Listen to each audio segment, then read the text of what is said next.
Nagsumite na ng supplemental counter affidavit ang kampo ng dating House Speaker Martin Romualdez dito sa Office of the Ombudsman.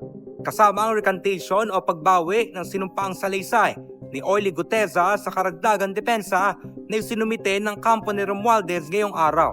Si Guteza ang nagpakilalang isa sa mga dating bodyguard ng dating kinatawan ng Ako Bicol Party List na si Zaldico. Noong Setyembre noong nakarang taon, inilahad ni Guteza sa Senate Blue Ribbon Committee na nag-deliver umano siya ng maleta na naglalaman ng pera sa bahay ni Romualdez. Pero ayon sa sinumpaang salaysay niya na naiulat kahapon, binabawi na ni Guteza ang kanyang mga naging pahayag. Aniya inutusan umano siya ni dating Congressman Mike Defensor at Senador Rodante Marcoleta na idiin si Romualdez. Sinusubukan pa namin kunan ng pahayag si Defensor at Marcoleta na nakakulong na, bunsod ng kasong plunder sa Sandigan Bayan.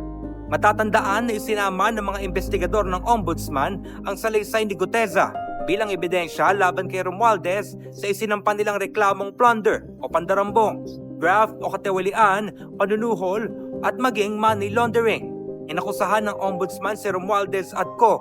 ng umano'y illegal na pagkamal ng kickback na umabot umano sa 56 billion pesos mula 2022 hanggang 2025. Marikit tinanggihan ng kampo ni Romualdez. Binaliwala naman ng Ombudsman ang pagbawi ng pahayag ni Guteza. Ayon sa kanilang pahayag, may 28 pa silang mga testigo na may direktang kaalaman sa mga transaksyon na may kinalaman umano kay Romualdez. At yan ang pinakauling kaganapan mula rito sa Office of the Ombudsman. Ako, si John Eric Mendoza, nag-uulat para sa Inquirer.